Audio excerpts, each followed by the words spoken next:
Ready కారం ఇవాళ Adoni Telugu Desam party కార్యాలయంలో ప్రెస్ మీట్ పెట్టడానికి ముఖ్య కారణం వైసీపీ వాళ్ళు చేస్తున్న డిఎస్సి పైన ఆరోపణల్ని వ్యతిరేకించడానికి పెట్టడం జరిగింది. నేను గత నెల రోజుల నుంచి చూస్తున్నాను వైసీపీ వాళ్ళ ఆరోపణలు. ఎంతసేపు ఉన్నా అక్రమాలు జరిగాయి, స్కామ్ జరిగాయి, ఎంత ఫ్రాడ్ జరిగింది, పేపర్ లీక్ అయ్యింది అని ఇలాంటి ఫేక్ ప్రచారాలు ఎక్కువ చేస్తున్నారు. ఈ ఎగ్జామ్ లాస్ట్ ఇయర్ జరిగింది. డిఎస్సి సంబంధించిన నోటిఫికేషన్ లాస్ట్ ఇయర్ వచ్చింది.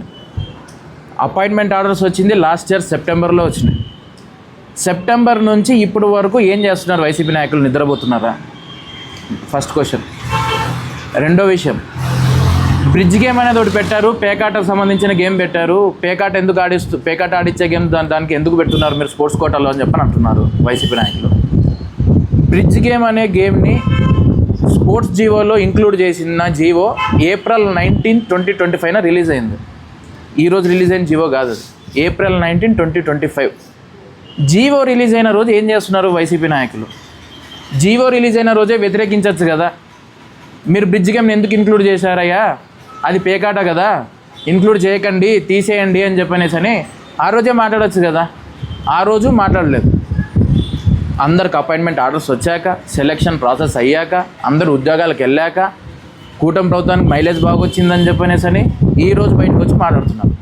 వాళ్ళు ఈ రోజు కూడా ఎందుకు వచ్చి మాట్లాడుతున్నారు? కేవలం మన ఢిల్లీలో జంతర్ మంతర్లో జెన్జీ వాళ్ళు చేసిన ఉద్యమం అనేది సక్సెస్ అయిందని చెప్పనేసని అదొక్క ఆలోచనతో జెన్జీ ఉద్యమం బాగా జరిగింది, మనం కూడా అట్లా పొలిటికల్ గెయిన్ తెచ్చుకుందాము, జనాల్లో పొలిటికల్గా మనం గెయిన్ అవుదాము అని చెప్పనేసని వెనకబడిపోయామని చెప్పనేసని ఇప్పుడు కొత్తగా వచ్చి జెన్జీ వార్ అనేది స్టార్ట్ చేస్తారు. ఏదో వాళ్ళు జెన్జీ వార్ అంటే అందులో జెన్జీలు ఎవరు లేరు, మళ్ళీ ఒక్కరు లేరు జెన్జీలు, అందరూ ఏజ్డ్ పర్సన్సే ఉన్నారు కానీ జెన్జీలు లేరు. మన ఢిల్లీలో జరిగిన జెన్జీ వార్ తీసుకుంటే ఇదే ప్రాసెస్లోనే అందరు జెన్జీలే ఉన్నారు. దాన్ని జెన్జీ వార్ అంటారు, దీన్ని జెన్జీ వార్ అని అన్నారు.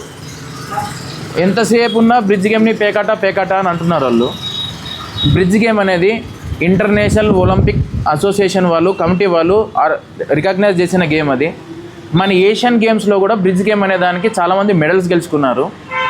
అండ్ మన ఆంధ్రప్రదేశ్లో బ్రిడ్జ్ గేమ్కి సంబంధించిన ఒక్క ప్లేయర్ కూడా టీచర్గా ఎన్నిక కావలేదు. ఇది మెరిట్ లిస్టు. ఎవరికి కావాలన్నా పంపిస్తా, వైసీపీ నాయకులకు కానీ మీడియా వాళ్ళకి కానీ ఎవరికైనా పంపిస్తాను. ఇది మెరిట్ లిస్ట్. గవర్నమెంట్ యాప్లో కూడా ఉంటుంది, ఇది గవర్నమెంట్ క్రీడా యాప్లో కూడా ఉంటుంది, లేదా శాప్ వెబ్సైట్లో కూడా ఉంటుంది. మీరు డౌన్లోడ్ చేసుకోవచ్చు. డౌన్లోడ్ చేసుకున్నాక ఇక్కడ ఒక ఆప్షన్ ఉంటుంది, వాళ్ళ సర్టిఫికేట్స్ని వెరిఫై కూడా చేసుకోవచ్చు మీరు. క్రీడా యాప్ ఇప్పుడు ఫర్ ఎగ్జాంపుల్ స్పోర్ట్స్ కోటాలో ఒకరికి ఉద్యోగం ఇవ్వాలి అని అంటే సర్టిఫికేట్ వెరిఫికేషన్ జరుగుతుంది. ఏ విధంగా జరుగుతుంది సర్టిఫికేట్ వెరిఫికేషను? ప్రతి ఒక్క గేమ్కి, ప్రతి ఒక్క స్పోర్ట్కి ఫెడరేషన్ ఉంటుంది. ఫెడరేషన్ ఆఫ్ ఇండియా అని చెప్పని వాళ్ళ స్పోర్ట్ పెట్టుకొని ఫెడరేషన్ ఆఫ్ ఇండియా అని ఒక బోర్డు ఉంటుంది, గవర్నింగ్ కౌన్సిల్, అది ఢిల్లీలో ఉంటుంది. వాళ్ళు మొత్తం వీటిని ఆర్గనైజ్ చేస్తారు. వాళ్ళకి స్టేట్ వైజ్డ్గా అసోసియేషన్స్ ఉంటాయి. ఫర్ ఎగ్జాంపుల్ మన cricket association, volleyball association, handball association, ఇట్లా అసోసియేషన్స్ ఉంటాయి. అసోసియేషన్స్ ఇష్యూ చేసిన సర్టిఫికేట్స్తోనే వాళ్ళు స్పోర్ట్స్ కోటాకి ఎలిజిబుల్. ఆ సర్టిఫికేట్స్ వాళ్ళతో ఉంటేనే వాళ్ళు స్పోర్ట్స్ కోటాలో వాళ్ళు అప్లై చేసుకోగలుగుతారు. వాళ్ళ సర్టిఫికేట్స్తో సహా గవర్నమెంట్ అనేది ముందు పెట్టింది. మెరిట్ లిస్ట్ రిలీజ్ చేసినప్పుడు పెట్టింది. మెరిట్ లిస్ట్ ఎప్పుడు రిలీజ్ చేసింది గవర్నమెంట్? లాస్ట్ ఇయర్ ఆగస్టులోనే రిలీజ్ చేసింది. బట్ స్టిల్ పేకాటకి కూటమి ప్రభుత్వం ఉద్యోగాలు ఇస్తుంది అని మాట్లాడుతున్నారు. లాస్ట్ ఇయర్ ఆగస్టులోనే రిలీజ్ చేస్తే మీరు ఆగస్టులో ఎందుకు మాట్లాడలేదు? ఎవరికి జాబ్ రాలేదు కదా. ఆ రోజు పేకాటని ఎందుకు మాట్లాడలేదు? ఈ రోజుకి ఎవరికి జాబ్ లేదు బ్రిడ్జ్ గేమ్ దాంట్లో. బట్ ఈరోజు మీరు ఎందుకు మాట్లాడుతున్నారు? పొలిటికల్ గెయిన్ కోసమే కదా మీరు ఈరోజు మాట్లాడుతుండేది. మరి కోర్టులో పిల్ వేస్తారు.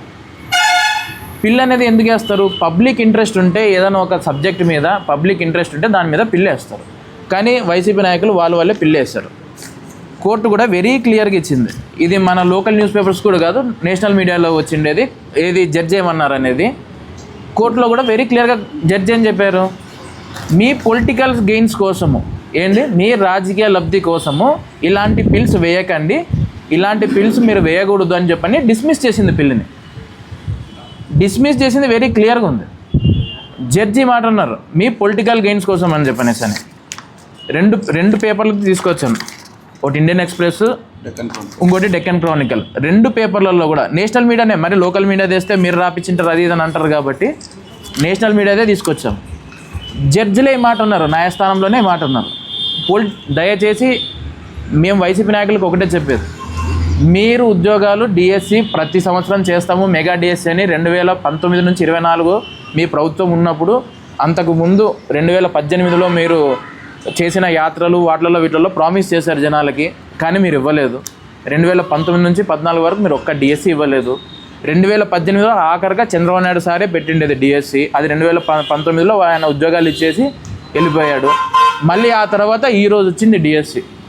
లాస్ట్ ఇయర్ 16,000 మందికి డిఎస్సి వస్తే అందులో 400 మందికి ఇంకా ఉద్యోగాలు రాలేదు. ఎందుకు రాలేదు అని అంటే రిజర్వేషన్ కోటా అనేది ఉంటుంది. రిజర్వేషన్ కోటాలో సర్టిఫికేట్ వెరిఫికేషన్ పోయినప్పుడు అందులో ఆ కోటాలో కట్ ఆఫ్ మార్క్స్కి లిమిట్ అనేది ఒకటి ఉంటుంది. ఆ లిమిట్ ఎక్సీడ్ అయినా కూడా ఇంకా పోస్టులు మిగిలిపోయి ఉంటాయి కాబట్టి వాళ్ళకు ఒక 400 మందికి రాలేదు. కానీ ఆ 400 మంది కూడా ఈ డిఎస్సిలో పెడతారు.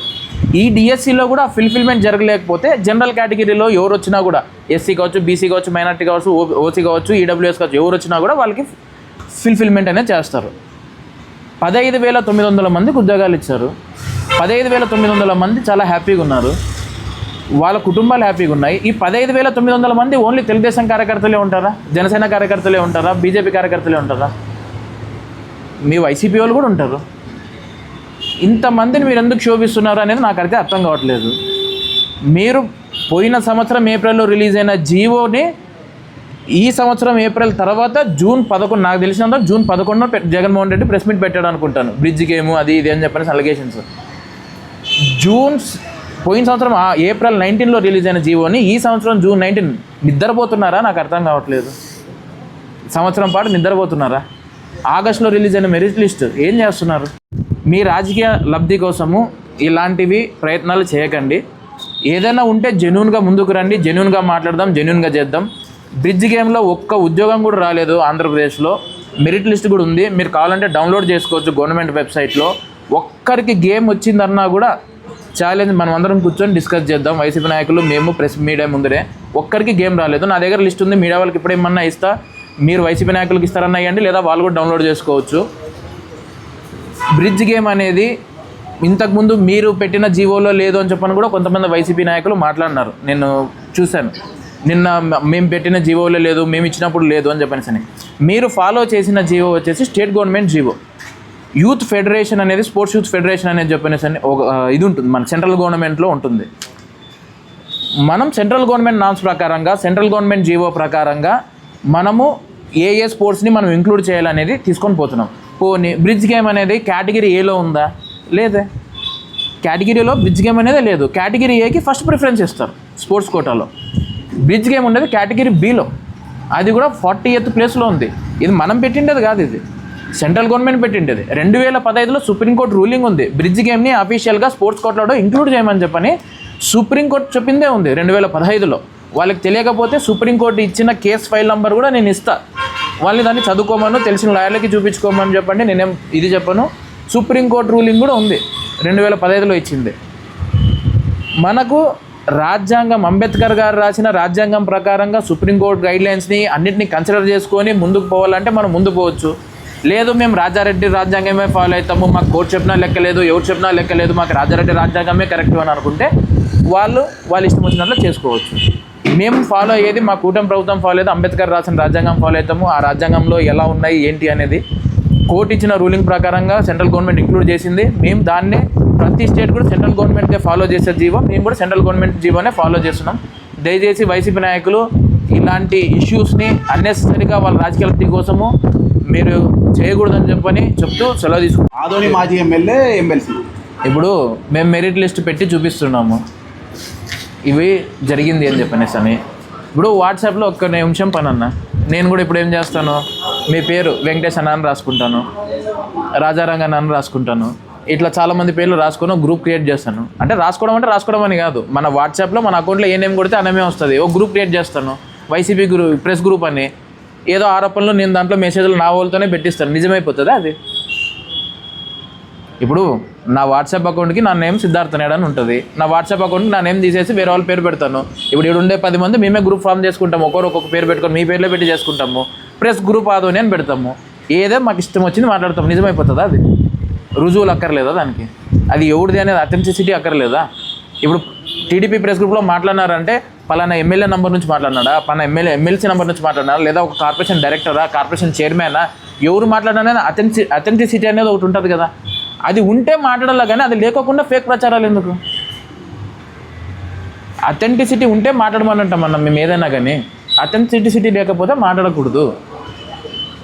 ఇప్పుడు చూడండి, మా బీజేపీ గవర్నమెంటే, మా కూటమి ప్రభుత్వమే పైన కొద్దిగా అథెంటిసిటీ అటు ఇటు మిస్ అయింది. మన రాజీనామా చేసినారా? చేయలేదా? చేసినారు కదా.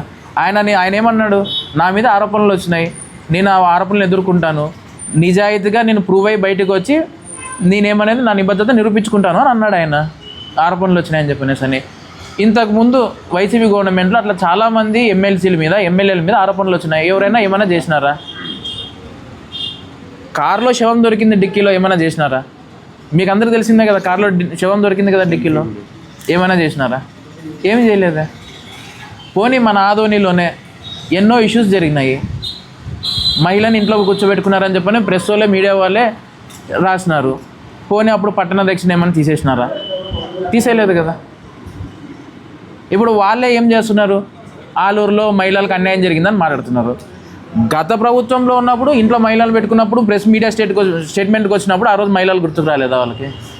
ఈరోజు ఆలూరులో ఏదో ఇష్యూ జరిగిందని గుర్తుకొచ్చిందా? ఫస్ట్ మనం కరెక్ట్గా ఉండి మనం ఫాలో చేసి 10 మందికి నీతులు చెప్పాల. నేనే అవినీతి చేసి 10 మందికి నీతులు చెప్తే ఫస్ట్ నువ్వు చూసుకోవాలని అంటారు ఎవరైనా కానీ. సార్, ఇదే నిరాహార దీక్షలో విద్యాశాఖ మంత్రి రాజీనామా చేయని స్లోగన్స్ కూడా ఇస్తున్నారు. ఈ డిఎస్ అవుతారు, మీరు ఏం చెప్తారు? నేను అదే చెప్తున్నాను. ఇప్పుడు వాళ్ళు ఏమని పెట్టారన్న, వాళ్ళు జెన్జీ వారని పెట్టినారు. ఒక్కరైనా జెన్జీ ఉన్నారా దాంట్లో? లేరు. ఎందుకు జెన్జీ అనేది వాడుకుంటున్నారు వాళ్ళు? కేవలం మొన్న ఢిల్లీలో జంతర్ మంతర్ దగ్గర జరిగిన ప్రోగ్రాము సూపర్ హిట్ అయిందని చెప్పనేసి అని జెన్జీ వార్ అనేది వాడుతున్నారు. మీరు కూర్చొని జనాలు అడిగితే రాజీనామా చేస్తారు లోకేష్ బాబు. ప్రజల్లో మూమెంట్ వస్తే వైసీపీ నాయకులు అడిగితే ఎందుకు రాజీనామా చేస్తారు? ప్యూర్ వైసీపీ కార్యకర్తలు వైసీపీ నాయకులు అడుగుతున్నారు, వాళ్ళు అడిగితే ఎందుకు చేస్తారు రాజీనామా? వాళ్ళు అసెంబ్లీకే రారు, వాళ్ళు అడిగితే ఎందుకు రాజీనామా చేయాలా? ఇప్పుడు అక్కడ జనాలు అడిగినారు కాబట్టి అక్కడ రాజీనామా చేసి నేను ప్రూవ్ చేసుకుని వస్తా అన్నాడు. పోనీ వీళ్ళు ఎందుకోసం రాజీనామా చేయమని అంటున్నారు? ప్రాపర్ క్లారిటీ కూడా లేదు వాళ్ళకి. ఏమనంటే నవీన్ అని ఒక పేరు చెప్తారు, ఆ పేరు చెప్పి ఆయన అవుట్సోర్సింగ్ ఎంప్లాయీ, ఆయన ఎగ్జామ్ రాశాడు అని. అవుట్సోర్సింగ్ ఎంప్లాయీ ఎగ్జామ్ రాశాడనే కదా ఆయనకి కాల్ లెటర్ కూడా ఇవ్వలేదు. ఇంటర్వ్యూ సర్టిఫికేట్ వెరిఫికేషన్కి ఆయన కాల్ లెటర్ ఇచ్చారు, ఆయనకి ఇవ్వలేదు. ఆయన కాల్ లెటర్ ఇచ్చి ఆయనకు ఉద్యోగం ఇచ్చింటే నవీన్ అనే వ్యక్తికి మీరు అన్నమాట ఓకే నేను ఒప్పుకుంటాను. అప్పుడు ఆయన కాల్ లెటరే రాలేదు, ఆయనకు అసలు సర్టిఫికేట్ వెరిఫికేషన్కి పిలవలేదు ఆయనని. ఏముందని మీరు మాట్లాడతారు?